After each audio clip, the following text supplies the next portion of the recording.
Hello everyone, welcome back. I'm Matsuyorific, and today we are going to be talking about the new My Little Pony movie, which just came out into theaters today. Now, last night I promised you guys that I was going to do a live stream because I was going to the early showing yesterday, but unfortunately, due to a situation when I got back home, I didn't have any free time until 11, and I knew you guys weren't going to be up. So I decided to make an actual video today. Decided not to do a live stream just because I told you guys I wouldn't be able to do a live stream. But I do apologize. This video is mainly going to be my reactions to the movie. They are going to be a little bit diluted now since it has been a day since I watched the movie. But I do plan on going back and rewatching it again so that I can get more information for a full video. I am going to try to keep this video spoiler free, but you know, if you're the type that really doesn't like any kind of spoiler at all, for one thing, why are you on this video? So with that out of the way, let's go ahead and talk about this movie. Oh my gosh, was this a fun movie. So, I do have a few things that I want to say about this movie. There were quite a few things that I found, kind of jarring, but after thinking about it, they were really only jarring because I'm a fan of this show. Because I'm a fan of the show, there were times where characters would do things that I'm like, why are you doing this? You should not be doing this. This is out of character for you. There was one moment near the end. All I'm going to say that it was with the sea ponies. You'll learn more about them if you actually go to watch the movie. But one of the characters did something that I just cannot see her doing in the actual show.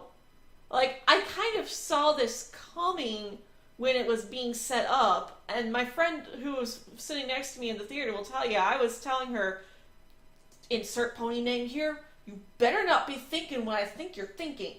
And she was thinking what I thought she was thinking. Very disappointed in you-know-who, and that just does not really seem like something that I could see that character doing.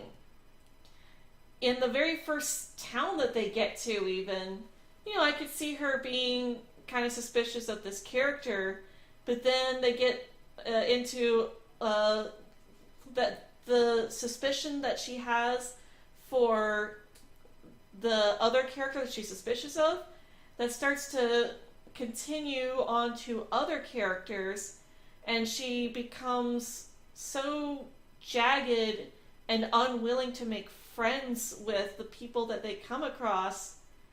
And this is a pony that we know is very into friendship. Well, for one thing, all the main six should be into friendship. I mean, they're like, Twilight's the princess of friendship, and the rest of them are her friendship council. But that just seemed really out of character to me. And I guess that does kind of count as a spoiler. But I'm not going to say who the character's name was. If you want to know, go watch the movie. There was also one particular time, this was a different character, but there was an episode of the show where this particular character did something that was kind of mean-spirited towards another character, and the entire fandom went into a rage because that's out of character. That's not like this character to do these things, and this character shouldn't be acting like this. And I agree that one scene from the show is out of character, and they have her do it again. Why? Why are you doing this to us? There was also... And I've been asking this question since before the movie, and I'm sure a lot of other bronies were asking this question. Where is Discord? Yes, this does take place after, I'm assuming, after the end of season 6. You know, probably sometime season 7-ish. Because you do see Trixie and Starlight. You see them. They don't have speaking roles. You see them for a split second and that's it. You don't see Starlight for the rest of the movie. Why? Not even like a quick line or something? But the sad thing is that the characters that they didn't include could have...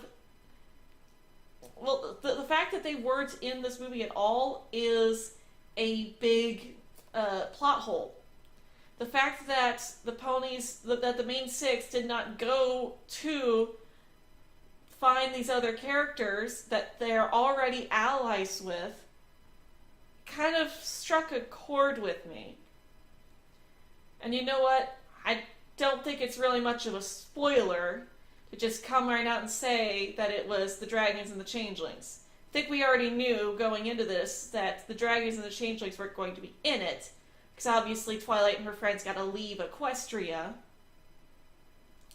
But I just find it really odd that, you know, that they would just completely not even think about asking Ember or Thorax or the Yaks or Discord. And the sad thing is that this could have been very easily taken care of. There is a scene where they do disable the other 3 princesses, which they kind of had to do because otherwise, you know, why is Twilight and her friends being the only ones leaving Equestria? But I'm really not doing a very good job keeping this spoiler free. I apologize. But this is just something that I really had a problem with. You know, they gotta leave to find help. But it's like, the sad thing is that they could have done this, they could have explained to us why these other characters can't help. You know, we already knew it was a festival of friendship. Trailers already told us that. So I'm just going to go ahead and say it. You know, it's a festival of friendship, so why aren't all of Twilight's friends from other places not here? Why isn't Ember here? Why isn't Thorax here? You know, they're not close friends of Twilight. They're closer to Starlight and to Spike, but the fact still remains, why didn't they receive an invitation? And then, of course, the Yaks, you know, they're closer to Pinkie Pie. But still, Pinkie Pie, you invited Cheese Sandwich, but you didn't invite the Yaks? I'm sorry, another spoiler. He's just a background character. Very fun background character, but a background character. There's a lot of really fun one-off background characters that appear in this. Including, well, I'll let you guys go see the movie to see all the extra background characters. There was a moment in the movie, though, where Derpy pretty much saved the day. So all you Derpy fans, you get a little scene where it will break your heart, but you still get to have some major Derpy pride. Derpy pride. Derpy saved the day. Wasn't for Derpy, Equestria would have been doomed. Literally. Although, as a fan of Doctor Who's an assistant, I have to wonder what the Doctor and TikTok would have thought if they saw that. I know. And off topic. But, yeah, so those were the biggest problems that I had with the movie. Well, there was one other problem that I had, and I've had this problem again before even going in to see the movie. The villain, the Storm King, looked an awful lot like T-Rex to me. And even more so, like, his color, like, he basically looked like T-Rex with his brother Scorpan's coloring. Because we got to see Scorpan a little bit when Celestia was giving us T-Rex backstory, and you see and you see Scorpion becoming friends with Star Swirl. But the fact that the Storm King looked so much like T-Rex did kind of bother me.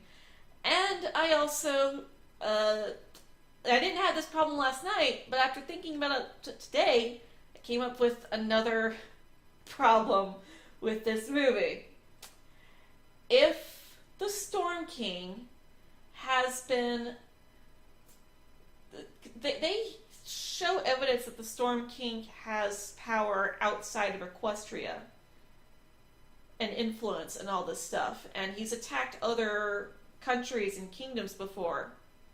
So if Celestia is willing to get help from these allies, why wasn't she willing to lend aid to those same allies when they were attacked? Celestia, why? Why? Honestly, the worst part is that if I had never seen the show of My Little Pony, I wouldn't have any of these problems. These are only problems that a fan of the TV show can have. I honestly think that this would be a great introduction for new fans to check out and see, what the show is about and if the show is worth looking at as a whole. The story was good, but a lot of it felt like rehashes of stuff that we'd seen in the show. So there wasn't really a whole lot new in there for older fans of the show. Obviously kids aren't going to care as much because they just want to go and see their favorite characters on the TV, on the big screen. And they're happy as long as they're getting more My Little Pony. The ones who really nitpick and criticize everything, those are us adults. Those aren't the kids. Yeah, we adults, we can be a little finicky. Just a little bit. But, I do think it was a good movie. I know I'm making a lot of criticism and stuff, but, these are my opinions and my initial reactions to watching the movie. There were a lot of really good things in this, too. There were a lot of good songs. And while the song at the beginning was catchy, I'm still a little disappointed in it. Not because it was written badly or because it was a bad singer or bad instrumentals or anything like that. It's just the fact that it was a public domain song lightly rewritten for ponies. Daniel Ingram, you are better than this! Yeah, adults that aren't familiar with the show will get a kick out of it. Oh, hey, it's this song. I remember this song. But, and kids will be like, oh, hey, I've never heard this song before. This is a really fun song. But, this is the first time I've ever heard My Little Pony do public domain.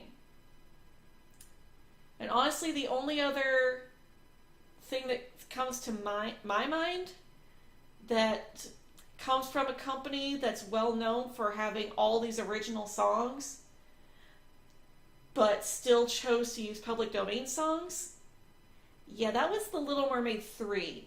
And I hate that movie. All you people dissing Mulan 2 as the worst Disney sequel, prequel movie, no. Just no. Little Mermaid 3, awful. At least Mulan 2 had original songs every time there was a song. Actually, I think there was only one song in that. Still. The fact that the last time I saw this happen was in my least favorite Disney movie, that personally I really hate that. Just because we know Daniel Ingram is an amazing songwriter. He's written some really amazing music for My Little Pony over the years. Be it the TV show, or Equestria Girls, or even the extra soundtracks that they release. You know, they didn't even... I've only heard one other song from My Little Pony that was public domain, and that was for the Christmas CD where they did We Wish You a Merry Christmas. But again, that wasn't for the main show. That was Hasbro saying, we want this. But anyway, back on track. That really that really bothered me. The other songs in this were great. I have had Time to Be Awesome stuck in my head all week long in anticipation of this movie. And it was really hard not to sing along to the parts that I knew. But that would, of course, be rude. I'm in a theater with a bunch of other people, and not everybody's heard the song before. Nobody wants to hear me sing. Yeah, nobody wants to hear me sing. But the songs are really good. A lot of really catchy songs. I really liked the song at the end that was sung by Songbird Serenade. That was a really nice song. The song that Pinkie and the Sea Pony Princess sang, that was really good. For those of you who've seen the movie, I know you're going to correct me. Yes, I know. I'm just saying it like this for the people who haven't seen it yet. But that was a really cute song. I liked that song. We also now have another song with Rainbow Dash, basically just singing about being awesome. Yeah, she's inspiring others to be awesome, but it's like half of Rainbow Dash's songs are about being awesome. I really enjoyed the character moments that we got, but I do kind of wish that we could have gotten a character moment for all of the characters. A few of the characters got to show their elements, the elements that they represent of harmony, but some of the others never got a chance. Yes, we only have a certain amount of time for this movie, and not every character is going to be able to be fully developed or anything, but it did feel a little unfair that these girls got to show their elements, but these girls didn't. And there was 2 of them. We got to see 4 elements of harmony in action, but not the last 2. Which was kind of sad. Speaking of elements of harmony, there was another problem that I had. The fact that they didn't break out the rainbow powers. Yes, I know. Everybody hates the rainbow power designs, but I just want to know what's going on with them. Was that really just a one-time thing? Because honestly, that kind of strikes a chord with me too. That they would get these, that they would go through a whole season-long adventure, well, not really adventure, but whole season-long arc where they gather these keys that the Tree of Harmony itself needed them to find to open this box. And the Tree of Harmony itself gives them these special powers to replace the elements of harmony so they can defend Equestria, and they use the power once. They only use it once. It's like, why? I want to know why they can't use the rainbow power anymore. I want to know. That would have been nice to address too. I do think that this movie is going to be a lot better for people who haven't seen it. I said that before, but people who haven't seen it, who haven't seen the TV show yet, they're not going to know who Discord is. They're not going to know about Ember or the Changelings or the Yaks. They're not going to know who about the rainbow powers. They're not going to know how powerful this character was or that character was. They're not going to know that stuff, so they're not going to have these issues with it. They're not going to have seen Starlight Glimmer and be able to recognize the exact same backstory with another character who was betrayed by friendship as a filly, and then because something changed to make them different from their friend, and then they decide to hate friendship, and then Twilight loses, and then they see the error of their ways, and they help There is a character who is almost step for step Starlight Glimmer 2.0. Which is sad because we used to call Starlight Sunset Shimmer 2.0.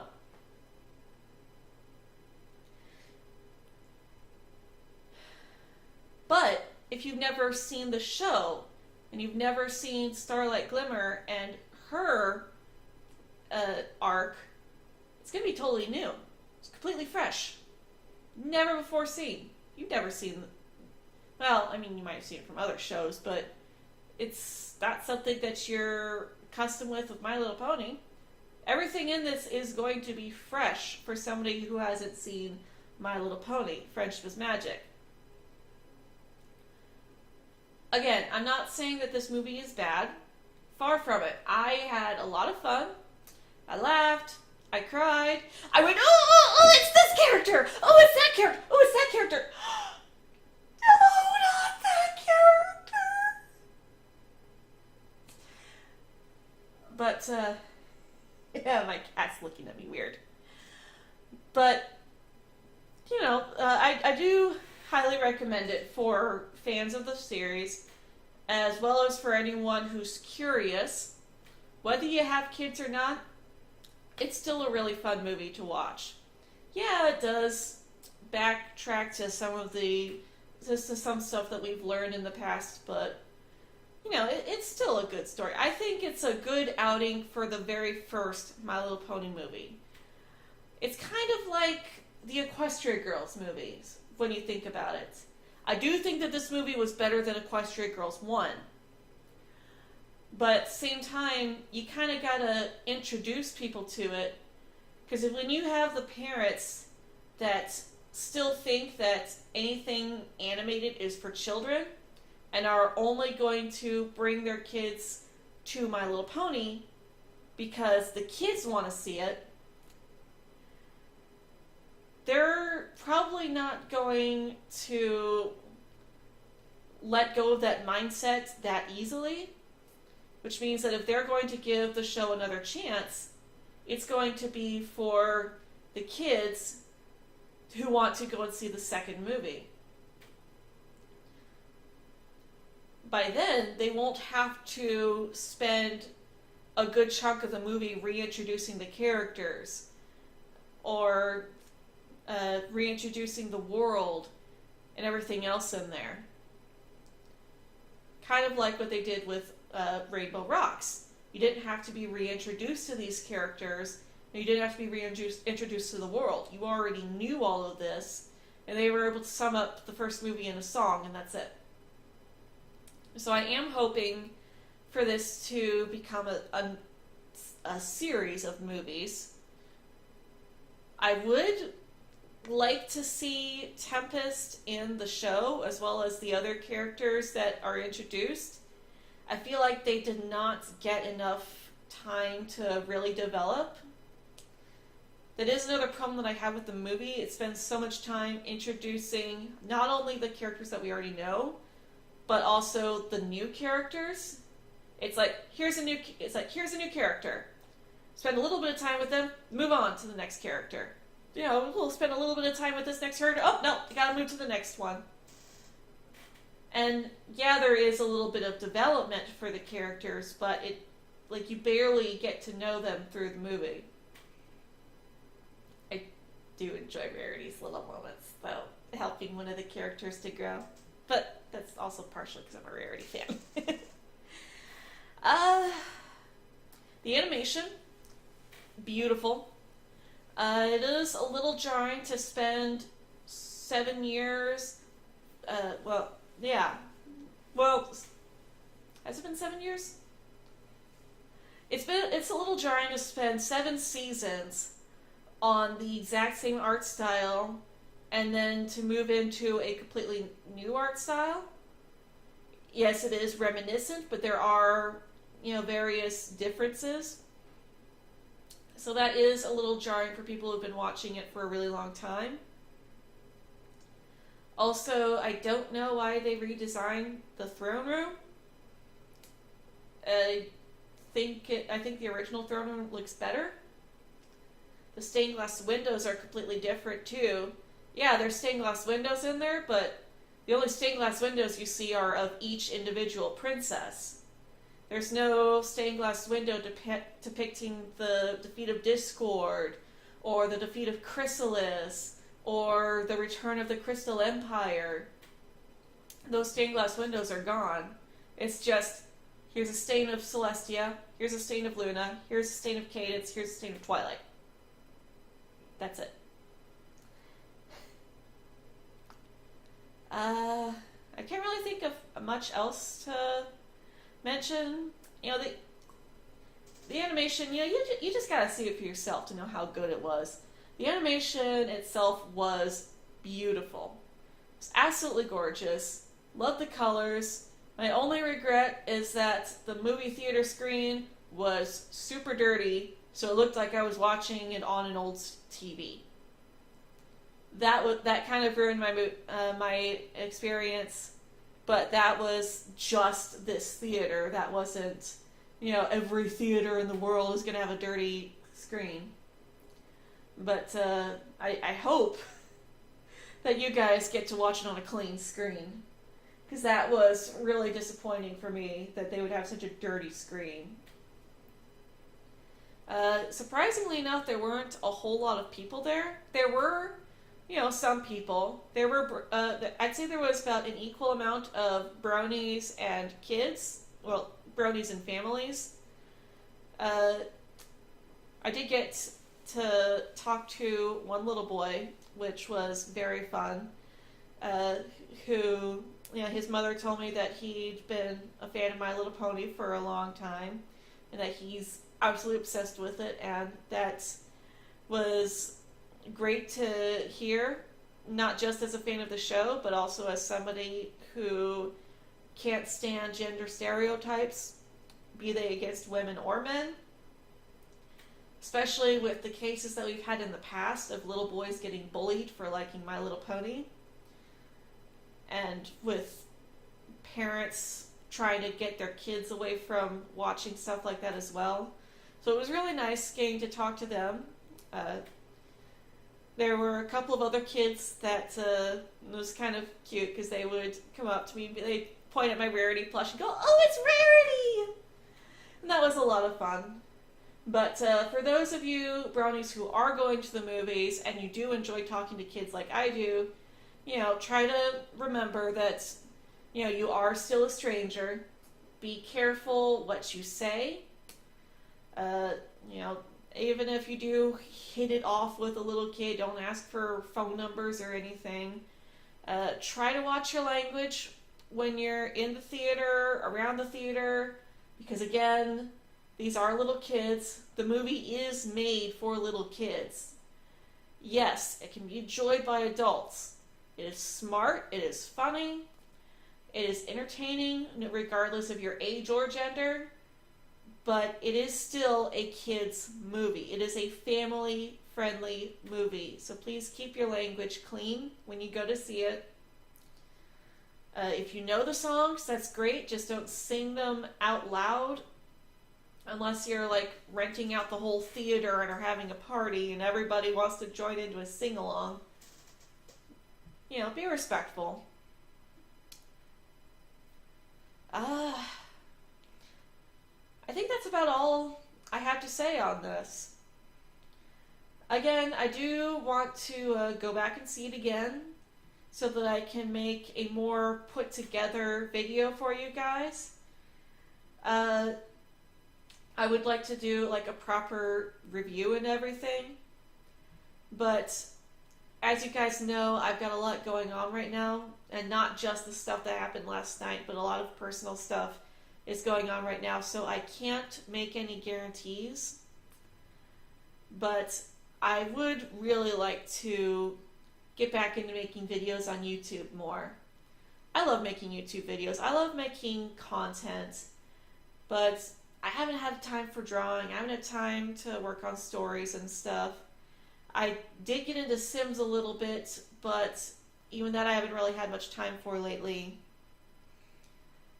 But I would really like to get back into making videos and making content for you guys. I am currently working on an audio drama based off of my Little Mermaid fanfiction, Journey of the Heart, about mine and my best friend Suki, Remembering Mermaids, on Tumblr and on YouTube as well. But we need voice actors for that. There is information for that on my Tumblr if you're interested. But I think that's about it. So I'm going to go ahead and end this here. So thank you guys for watching, and I will see you guys later.